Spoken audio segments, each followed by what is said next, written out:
வணக்கம். நம்ம இன்னைக்கு சிம்ம ராசியில் இருக்கக்கூடிய 3 நட்சத்திரங்களை பத்தி பார்க்க போறோம். சிம்ம ராசியே நமக்கு சூரிய பகவானுடைய ராசி வீடாக சொல்லப்படுது. சூரியனாலே நமக்கு என்ன சொல்லுவோம்? ஒளி கிரகம், ஆளுமை நிறைந்த கிரகம்.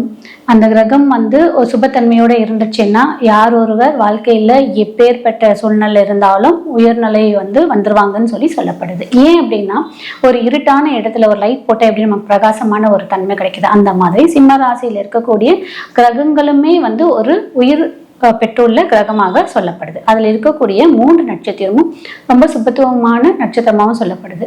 அதுல முதலாவது நட்சத்திரமாக நம்ம மக நட்சத்திரத்தை பத்தி பார்க்க போறோம். மக நட்சத்திரம் 4 பாதமும் கொண்ட அந்த சிம்மராசியில இருக்கக்கூடிய ஒரு நட்சத்திரமும் சொல்லப்படுது. மகத்தில் பிறந்தவர்கள் ஜெகத்தில் ஆழ்வார்கள் என்று சொல்லப்படுறாங்க முன்னோர்கள். ஏன் அப்படி சொல்றாங்க அப்படின்னா, மக நட்சத்திரத்துல பிறந்தவங்க எல்லாருமே பார்த்தீங்க அப்படின்னா பொது வாழ்க்கையில ரொம்பவே தலை சிறந்தவர்களாகவும் இருப்பார்கள், ரொம்ப புகழ் பெற்றவர்களாகவும் இருப்பார்கள். ஆனா அவங்களுடைய பர்சனல் வாழ்க்கைன்றது கொஞ்சம் ரொம்ப கேள்விக்குறியா தான் இருக்கும். ஆனா பொது வாழ்க்கைன்னு வந்துடுச்சு அப்படின்னு வச்சுக்கோங்களேன், அவங்கள மாதிரி ஒரு ஆளுமை திறன் உள்ளவங்களாகவும், அவங்கள மாதிரி ஒரு பிளான் பண்ணி ஒரு ஒர்க்கை பண்றதுக்காகவும், அவங்கள மாதிரி அவங்கள தவிர வேற யாரும் சொல்ல முடியாது. அந்த மாதிரி ஒரு சூப்பரான எல்லாமே பிளான் பண்ணி கரெக்டா பண்ணுவாங்கன்னு சொல்லாங்க. பாத்தீங்களா, அது யாருன்னா சிம்மராசியில இருக்கக்கூடிய மக நட்சத்திரத்துல பிறந்தவர்கள். அதே மாதிரி சிம்மராசியில மக நட்சத்திரத்துல பிறந்தவங்களுக்கு பாத்தீங்க அப்படின்னும் போது எல்லா திறனுமே அதிகமா இருக்கும். ஏன் அப்படின்னா, சிம்மராசி மண்டலத்தோடைய உரிமையாளர் யாருன்னா நமக்கு சூரிய பகவான். மகத்தோடைய உரிமையாளர் யாருன்னு பார்த்தீங்கன்னா கேது பகவான். சூரியன் பிளஸ் கேது இணையும் போது உயர்தரமான சிந்தனைகளும் இருக்கும், தரமான எண்ணங்கள் எல்லாமே அவங்களுக்கு ஹை கிளாஸாக தான் சொல்லப்படுது. ஸோ அவங்களோட திங்கிங் ப்ராசஸ் ஆகட்டும், ஒரு வேலையாகட்டும், எல்லா ஒரு விஷயமும் அவங்களுக்கு ரொம்பவே ஹை லெவலாக தான் அவங்களோட எண்ணங்கள் இருக்கும். எல்லாமே ஓகேங்க, சூப்பராக இருக்கும் இந்த சிம்மராசியில் பிறந்த மக நட்சத்திரத்தில் பிறந்தவங்களுக்கு. ஆனால் பர்சனல் லைஃப்னு ஒன்று கேட்டிங்கன்னு வச்சுக்கோங்களேன், அது மட்டும்தான் அவங்களுக்கு இருக்கக்கூடியதே மைனஸான ஒரு விஷயமே அதுதான்.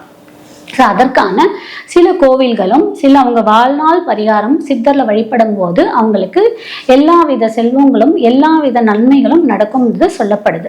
இதுல சிம்ம ராசியில மக நட்சத்திரத்துல பிறந்தவங்க பார்த்தீங்க அப்படின்னா விநாயகரோட வழிபாடு எடுத்துக்கலாம். ஏன்னா கேதோட அதிபதி விநாயகர் தானே, விநாயகரோட வழிபாடு எடுத்துக்கலாம். அதுலேயும் பர்டிகுலரா இந்த ஹாஸ்பிட்டல், கவர்மெண்ட் ஹாஸ்பிட்டல்ல விநாயகர் கோவில் இருக்கும். அந்த மாதிரி இருக்கிற இடத்துல இருக்கக்கூடிய விநாயகரை வழிபடும் போது அவங்க வாழ்க்கையில ஏற்படக்கூடிய அனைத்து வித இன்னல்களும் போகும். அதுலேயும் அவங்க செவ்வாய்க்கிழமையோ இல்லை சனிக்கிழமையோ இல்லை அவங்களோட ஜென்ம நட்சத்திரம் வரக்கூடிய நாட்கள்ல போயிட்டு விநாயகரை வழிபடும் போது கண்டிப்பாக அவர்களுடைய வாழ்க்கையில ஒரு ஏற்றம்ன்றது கண்டிப்பா இருந்துகிட்டே இருக்கும். அதை அவங்க ஃபாலோ பண்ணிக்கலாம். அதே மாதிரி சிம்மராசியில மக நட்சத்திரத்துல பிறந்தவங்க சித்தர் யாரை வழிபடலாம்னு பார்த்தீங்க அப்படின்னா சிவவாக்கிய சித்தரை வழிபடும் போதும் அவங்க வாழ்க்கையில ஏற்றம்ன்றது கண்டிப்பாக இருக்கும்.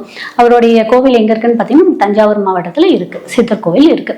அதை வழிபாடு எடுத்துக்கலாம். அதே மாதிரி அவங்களுக்கான கேது பகவான் நல்ல இடத்துல இருந்துட்டாருன்னா அவங்களோட பிஸ்னஸ்க்கான லோகோ, அவங்க ஏதாவது ஒரு முக்கியமான விஷயத்துக்கெல்லாம் அவங்க யூஸ் பண்ணிக்கணும்னு சொல்லும் போது அந்த லோகோ யூஸ் பண்ணிக்கிறாங்க. பார்த்தீங்கன்னா அந்த லோகோ அவங்க வீடு இருக்கு பார்த்தீங்களா, வீடோட சிம்பிள், அந்த சிம்பிளை அவங்க யூஸ் பண்ணிக்கும் போதும் அவங்க வாழ்க்கையில நிறைய மாற்றங்கள் வரும். பிஸ்னஸ் பண்ணும்போது அவங்களோட லெட்டர் பேட்ல யூஸ் பண்ணிக்கலாம், விசிட்டிங் கார்டில் யூஸ் பண்ணிக்கலாம், இல்லை அவங்களுடைய போர்டில் யூஸ் பண்ணிக்கலாம். இதெல்லாம் அந்த ஒரு வீடு மாதிரி ஒரு சிம்பிளை லோகோவா பயன்படுத்திக்கும் போது ஒரு நல்ல மாற்றங்கள் கிடைக்கும் அவங்களுக்கு. அதே மாதிரி அவங்களுடைய மிருகம், விலங்கு சொல்றோம் பார்த்தீங்களா, விலங்கு கழுகாக வருது. அந்த கழுகு நம்ம இப்போ பராமரிக்க முடியாது. ஆனா உங்களால எங்கேயாவது பார்க்க முடியும் அப்படின்னா அந்த கழுகை அந்த கழுகுக்கு தேவையான உணவுகளை நம்ம கொடுக்கும் போது அது ஒரு நல்ல மாற்றம் இருக்கும். அதே மாதிரி அவங்களுக்கான மரம் எதை சொல்லப்படுதுன்னு பார்த்தீங்கன்னா ஆலமரம் சொல்லப்படுது. அந்த ஆலமரத்துக்கு உங்களால உங்களுக்கு எப்பெல்லாம் மன சஞ்சலம் இருக்கு, உங்களுக்கு எப்பெல்லாம் மன இறுக்கம் இருக்கு, எப்பயுமே என்னடா வாழ்க்கை அப்படின்னு நீங்க என்னைக்கெல்லாம் நீங்க ஃபீல் பண்றீங்களோ அப்பெல்லாம் எங்க பக்கத்துல இருக்கோ கோவில்ல இருக்கக்கூடிய ஆலமரத்துக்கு போயிட்டு நீங்க தண்ணி ஊத்திட்டு வாங்கல, கண்டிப்பா அதுல இருந்து உங்களுக்கு ஒரு நல்ல ஒரு மாற்றம் கிடைக்கும், விடுதலையும் கிடைக்கும். இந்த சிம்மராசி மக நட்சத்திரத்துல பிறந்தவங்க, சிம்மராசியில பிறந்தவங்க எல்லாருமே எதை தானம் கொடுக்கலாம்னு பாத்தீங்கன்னா எள் தானம் கொடுக்கலாம். எள் தானம் கொடுத்தா யாரும் வாங்க மாட்டாங்க. ஏன்னா எள்ளு தானம் கொடுத்து வாங்கினாக்க சனி பகவான் அவங்க வீட்டுக்கு வந்துடுவாருன்ற பயம் எல்லாருக்குமே இருக்கும். அதனால எள்ளை நீங்க எங்க தானம் கொடுக்கலாம்னு பாத்தீங்கன்னா கோவில்ல தானம் கொடுக்கலாம். அதே மாதிரி ஆசிரமத்துல தானம் கொடுக்கலாம். இல்ல எள் கலந்த உணவுகளை செஞ்சு நீங்க கோயிலுக்கு வரக்கூடிய பிரசாதமாக கொடுக்கலாம். இதெல்லாம் பண்ணும்போது அவங்க வாழ்க்கையில நல்ல ஒரு மாற்றம் இருக்கும், படிப்படியான மாற்றம் இருக்கும், படிப்படியான வளர்ச்சி இருக்கும். அவங்க ஒரே ஒரு விஷயத்த மட்டும் கம்மி பண்ணிக்கணும். என்னன்னா சிம்மராசியில இருக்க 3 நட்சத்திரக்காரங்களுமே ஒரு விஷயத்த மட்டும் உங்க மைண்ட்ல வச்சுக்கணும். என்னன்னு பார்த்தீங்கன்னா அவங்களுடைய கோவத்தை கம்மி பண்ணிக்கணும் ஒண்ணு. அதுக்கப்புறம் அவங்களுடைய சுய கௌரவத்தை சில இடத்துல விட்டு கொடுக்கறதுல தப்பே கிடையாது. அதாவது தேவைப்படுற இடத்துல நம்ம சுய கௌரவமா இருந்துக்கணும்.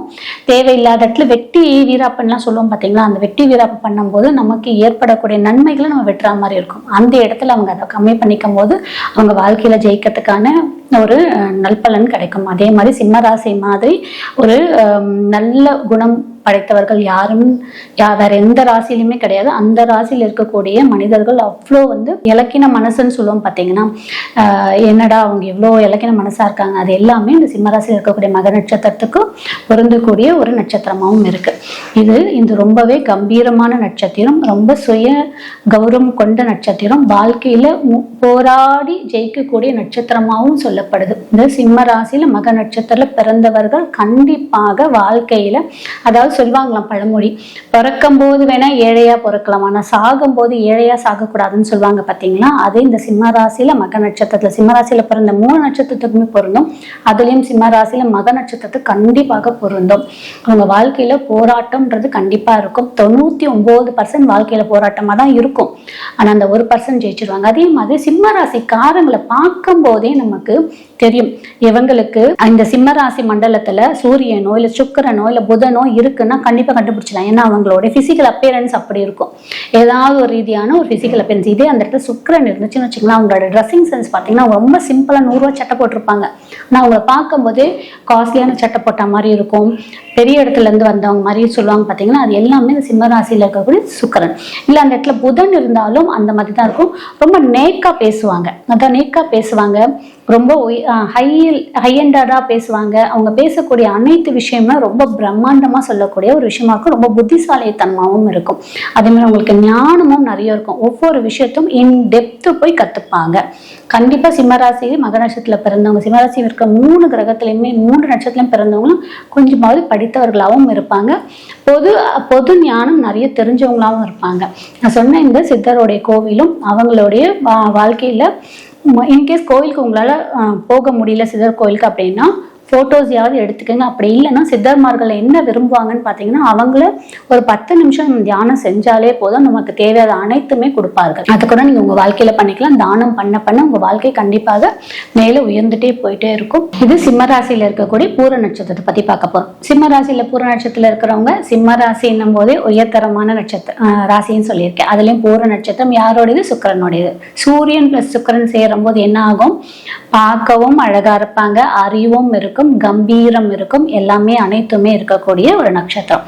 கண்டிப்பாக இந்த சிம்மராசி பூர நட்சத்திரத்துல பிறந்தவங்க ஒரு 80% பீப்புள் பார்த்தீங்கன்னா காதல் திருமணமாக தான் இருக்கும். அதுலயும் காதல் திருமணம் சொல்றதை விட விருப்பப்பட்ட திருமணம்ன்றது சொல்லலாம். விருப்பப்பட்ட திருமணம்னா அவங்க சொந்தத்துல இருக்கக்கூடிய மாமா மகன், அத்தை மகன், இல்ல அவங்க வீட்டுல பார்த்தவங்கள கூட அவங்க விருப்பப்பட்டு பண்ணிக்கலாம், இல்ல லவ் மேரேஜாவும் இருக்கலாம். அந்த மோஸ்ட் ஆஃப் பீப்புள் ஒரு நட்சத்திரத்துல பிறந்தவங்க 80% பீப்புள் லவ் மேரேஜா தான் இருக்கிறதுக்கு வாய்ப்பு அதிகமாக இருக்கு. அதே மாதிரி ரொம்ப அவங்களுக்கு பொது அறிவும் அதிகமாக இருக்கும், நாலேஜும் அதிகமாக இருக்கும். ஆனா அவங்களுக்கு அந்த மினிமம் கம்ஃபர்ட்லயே தான் இருப்பாங்க. அவங்க ரொம்ப இல்ல நான் இதை பண்ணிடலாம், நான் அதை பண்ணிடலாம். இப்போ எப்படின்னா சிம்ம ராசியில மக நட்சத்திரம் எப்படி சொன்னேன், வாழ்க்கையில போராட்டம் ஜெயிக்கணும்ன்ற ஒரு முடிவோட இருப்பாங்க அப்படின்ட்டு. ஆனா பூர நட்சத்திரக்காரங்க எப்படி இருப்பாங்கன்னா ஒரு கம்ஃபர்ட் ஜோன்லயே இருப்பாங்க. அவங்க எனக்கு இது போதும், எனக்கு இன்றைய வாழ்க்கைக்கு எனக்கு இது இருக்கா, இது போதும், எனக்கு நான் இந்த ஒரு 30,000 சம்பளம் வாங்கினா எனக்கு இது போதும்,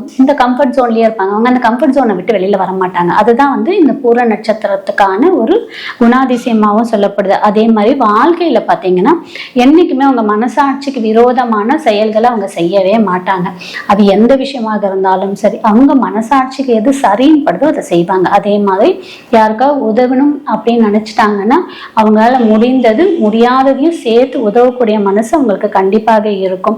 அவங்க காலத்தை கடந்து வாழக்கூடிய மனிதர்களாகவும் இருப்பாங்க. அதாவது எப்படி அப்படின்னா, நம்ம ஒரு எக்ஸாம்பிள் ஆண்டாள் எடுத்துக்கோங்க. அவங்க பாருங்க, அவங்களுடைய காலம் முடிஞ்சதுக்கு அப்புறமும் இன்றையும் நம்ம ஆண்டாள் தாயை பத்தி நம்ம பேசிட்டு இருக்கோம். அந்த மாதிரி சிம்ம ராசி பூர நட்சத்திரத்துல பிறந்தவங்க அவங்க வாழ்ந்த வாழ்க்கையை பத்தி பின்னாடி பேசுறாங்க பாத்தீங்களா, அதுதான் அவங்க காலம் கடந்தும் பேசக்கூடிய வரலாறுன்னு சொல்றோம் பாத்தீங்களா, அது வந்து இந்த பூர நட்சத்திரத்துல பிறந்தவங்களுக்கான அம்சமாகவும் இருக்கும். அவங்க வணங்க வேண்டிய சித்தர்ன்னு பாத்தீங்கன்னா ராமதேவர் சித்தர், புதுக்கோட்டையில இருக்கு இந்த கோவில் வந்து சித்தர் கோவில்.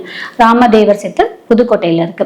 அதே மாதிரி மதுரை அழகர் கோவில் இருக்கு பாத்தீங்களா, அங்கேயுமே இவருடைய சித்தர் கோவில் இருக்கு. அங்கேயுமே இங்கேயே இல்லை அங்க நீங்க போய் இந்த சித்தரை வணங்கிக்கலாம். முடியாதவங்க நீங்க மனசுலயுமே அந்த சித்த பகவானுடைய பேரை நாமத்தை நம்ம சொல்லி வணங்கும் போது நமக்கு அதுக்கான பலன் கிடைக்கும். அதே மாதிரி இவர்களுக்கான கோவில் பாத்தீங்கன்னா புதுக்கோட்டையில இருக்கக்கூடிய ஹரி வீர் நந்தீஸ்வரர் இந்த சிவன் கோவிலையும் நீங்க புதுக்கோட்டை போகிற வழியில இருக்கக்கூடிய கோவிலாக சொல்லப்படுது. இந்த கோவில் கூகுள்ல அடிச்சீங்கனாலும் வரும். இந்த கோவிலுக்கும் உங்களுடைய ஜென்ம நட்சத்திரம் வரக்கூடிய நாட்கள்ல நீங்க போயிட்டு வரும்போது, சிம்ம ராசி பூர நட்சத்திரம் வரக்கூடிய நாட்கள்ல நீங்க போயிட்டு வரும்போதும் உங்க வாழ்க்கையில மேல மேல நீங்க வளர்ந்து நீங்க கண்டிப்பாக பார்க்கலாம். அதே மாதிரி சிம்ம ராசியில இருக்கக்கூடிய உத்திரம் நட்சத்திரத்தை பத்தி பார்க்க போறோம். நான் சிம்ம ராசினால என்ன சொன்னேன், சூரியனோட நட்சத்திரம் சொன்னேன். இந்த உத்திரம் நட்சத்திரம் அகைன் சூரியனோட நட்சத்திரம். ஸோ இந்த சூரியன் பிளஸ் சூரியன் சேரும்போது என்ன ஆகும், கம்பீரம். இந்த உயர் பதவியில் இருக்கிறாங்க, ஐஏஎஸ் ஆஃபீஸராக இருக்காங்க, ஐபிஎஸ்ஸாக இருக்கிறவங்க, போலீஸ் டிபார்ட்மெண்ட்டில் இருக்கிறவங்க, டிஃபென்ஸில் இருக்கிறவங்க, இந்த காலேஜில் head of the department, corresponding, principal, CEO, இவங்க எல்லாம் மோஸ்ட் ஆஃப் பீப்புள்ஸ் பார்த்தீங்கன்னா இந்த கார்த்திகை நட்சத்திரம், உத்திரம் நட்சத்திரம், உத்திராடம் நட்சத்திரம் இதுலேயே தான் மோஸ்ட் ஆஃப் பீப்புள்ஸ் இருப்பாங்க. ஏன் அப்படின்னா அந்த சூரியனுக்கான ஒரு அந்த என்ன சொல்றது உயர் பதவிக்கான எல்லா தகுதியுமே அவங்களுக்கு இருக்கும். அவங்க பார்த்தீங்கன்னா பேசுறது கூட ஒரு ரஃப் அண்ட் டஃபாக தான் பேசுவாங்க. அவங்க கிட்ட அந்த ஸ்மூத்னஸ் ஸ்பீச்சே இருக்காது. அதாவது ஸ்மூத்தாக பேசுவாங்க பார்த்தீங்கன்னா அந்த ஸ்பீச்சே இருக்காது அவங்க கிட்ட. என்ன சொல்லுங்க. ஆனா அவங்களுடைய மனசு குழந்தை மாதிரி இருக்கும். குழந்தை மாதிரி மனசுன்னு சொல்றேன் பார்த்தீங்கன்னா அந்த மாதிரி தான் இருக்கும். ஆனா அவங்களுடைய பேசுகிற வே ஆஃப் ஸ்பீச், பேசுகிற விதம் வந்து கொஞ்சம் கரடுமுரடாக இருக்கும். அதுதான் யாருன்னு பார்த்தீங்கன்னா சிம்மராசியில் இருக்கக்கூடிய உத்திரம் நட்சத்திரக்காரங்களுடைய குணாதிசயம் அப்படிதான் இருக்கும். ரொம்ப கம்பீரமாக இருப்பாங்க. அவங்கள பார்க்கும் போதே சொல்லலாம் நல்லா ஹைட்டு வெயிட்டு ஒரு கம்பீரமாக இருப்பாங்க. அவங்க சாதாரண ட்ரெஸ் போட்டால் கூட இவர் ஒரு போலீஸ் ஆஃபீஸரா, நம்ம சிலர்லாம் பார்க்கும்போது அவர் போலீஸ் ஆஃபீஸராக இருக்க மாட்டார், ஆனால் போலீஸ் ஆஃபீஸராக நினைப்போம் பார்த்தீங்களா அந்த மாதிரி. அதே மாதிரி இந்த சிம்மராசியில் இருக்கக்கூடிய உத்திர நட்சத்திரம் பார்த்தீங்கன்னா இந்த சிபிஐயில் இருப்பாங்க. அப்புறம் வந்து இந்த சீக்ரெட் ஏஜென்சிலாம் நடத்துகிறாங்க பார்த்தீங்கன்னா அந்த மாதிரி விஷயத்துல நிறைய இருப்பாங்க. ஹெட் ஆஃப் தி டிபார்ட்மெண்ட் எல்லாத்துலேயுமே பார்த்தீங்க அப்படின்னா சிம்மராசியில் இருக்கக்கூடிய உத்திரம் நட்சத்திரம். அதே மாதிரி அவங்களுடைய கல்யாணம், நான் ஏற்கனவே சொன்னேன் சிம்மராசியோடைய பொது வாழ்க்கைன்னு வந்துச்சுன்னா அவங்கள மாதிரி ஒரு சக்சஸ் பர்சன் யாரு அப்படின்னா சிம்மராசியில் இருக்கக்கூடிய 3 நட்சத்திரமே பொது வாழ்க்கைக்கு சூப்பரா இருக்கும். ஆனா பர்சனல் லைஃப்க்கு சொன்னீங்கன்னா 0 தான். அதாவது 20% 25% ஆஃப் பீப்புளுக்கு மட்டும்தான் பர்சனல் லைஃப் நல்லா இருக்கும். மற்றபடி 75% ஆஃப் பீப்புளுக்கு நீங்க எடுத்து பாருங்க சிம்ம ராசியா, ஏன் இந்த ராசியில பிறந்தேன்னு தெரியல, ஏன் இந்த நட்சத்திரத்துல பிறந்தேன் அப்படின்னு தான் சொல்லுவாங்க. இது ராசியாக இருந்தாலும் சரி, லக்னமாக இருந்தாலும் சரி, கண்டிப்பாக அவங்களுடைய அதாவது குடும்ப வாழ்க்கை கண்டிப்பாக ஒரு டிஸ்டர்பன்ஸ் இருந்துகிட்டே தான் இருக்கும். அவங்க பிறந்த வீட்லயும் ஒரு டிஸ்டர்பன்ஸ் இருக்கும், அவங்க கல்யாணம் பண்ண வீட்லயும் டிஸ்டர்பன்ஸ் இருக்கும். ஆனா பிறந்த வீட்டுல அவங்க வச்சதுதான் சட்டம், அவங்க வச்சதுதான் ஒரு ராஜா மாதிரி வாழ்ந்திருப்பாங்க. ஆனா கல்யாணம் பண்ணி வரக்கூடிய வாழ்க்கையில அது பெண்ணாக இருந்தாலும் சரி, ஆணாக இருந்தாலும் சரி, ஒரு அண்டர்ஸ்டாண்டிங்ன்றது இருக்காது. இது சிம்ம ராசிக்கான ஒரு சாபக்கேடுன்னு கூட நம்ம சொல்லிக்கலாம். அந்த இதுல பிறந்தவங்களுடைய வாழ்க்கைன்னு பார்த்தீங்கன்னா சாபக்கேடுன்னு கூட சொல்லலாம். ஆனா அவங்களுக்கான கரெக்டான மேட்சிங் பண்ணி நம்ம கல்யாணம் பண்ணோம்னு வச்சுக்கோங்களேன், சூப்பரா இருக்கும். அதை தான் பார்த்து பண்ணணும். அவங்களுக்கான அந்த நட்சத்திரத்துக்கு ஏற்ற மாதிரி மேட்சிங் பண்ணி நம்ம பண்ணும்போது தி பெஸ்டா இருக்கும் அவங்களோட லைஃப். அதே மாதிரி இவங்களுக்கான மலர்ன்னு பார்த்தீங்கன்னா செந்தாமரை மலர். அதே மாதிரி அவங்களோட விலங்கு ஆண் எருது.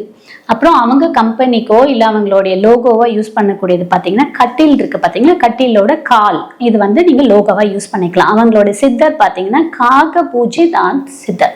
இது வந்து திருச்சியில் இருக்கக்கூடிய உறையூர் என்ற ஊர்ல இருக்கக்கூடிய சித்தர். இந்த சித்தரையும் நீங்க உங்களுடைய வாழ்க்கையில மானசீகமாக நீங்க வந்து பிரார்த்தனை பண்ணிட்டு வரும்போது இந்த சிம்மராசியில இருக்கக்கூடிய இந்த 3 நட்சத்திரங்களை பத்தி நம்ம பார்த்தோம். இந்த சிம்மராசி 3 நட்சத்திரக்காரர்கள் தானம் சொல்றது என்னன்னு பார்த்தீங்கன்னா தானம் கொடுக்கிறது ரொம்ப சால சிறந்ததாக இருக்கும். அவங்க வாழ்க்கையில மேல மேல போறதுக்கு ரொம்பவே உதவியாகவும் இருக்கும். அதே மாதிரி இவங்க தானம் வந்து யாரும் கொடுக்கும்போது வாங்கிக்க மாட்டாங்கல்ல. நம்ம என்ன பண்ணலாம்னா கோவிலுக்கு தானம் கொடுக்கலாம், ஆசிரமத்துக்கு தானம் கொடுக்கலாம். அதற்கு அப்புறம் இந்த பித்ருகளுக்காக தர்ப்பணம் பண்றாங்க பாத்தீங்களா, அப்போ அந்த ஐயருங்களுக்கு இந்த நீங்க தானமா கொடுக்கும் போது அதீத பலனை கொடுக்கும். அதே மாதிரி நீங்க எள்ளா கொடுக்கறதுக்கு பதிலாக எள் புண்ணாக்கு வாங்கி பசுமாட்டுக்கு நீங்க தானம் கொடுக்கும் போதும், உங்களுடைய பிறந்த நட்சத்திரம் வரக்கூடிய நாட்களையும் நீங்க தானம் கொடுத்துட்டு வரும்போதும் உங்க வாழ்க்கையில சொல்ல முடியாத அளவுக்கு மாற்றங்கள் கிடைக்கும். சொல்ல முடியாத அளவுக்கு உங்களுக்கு பண வரவு, நிம்மதி அனைத்துமே கிடைக்கும்.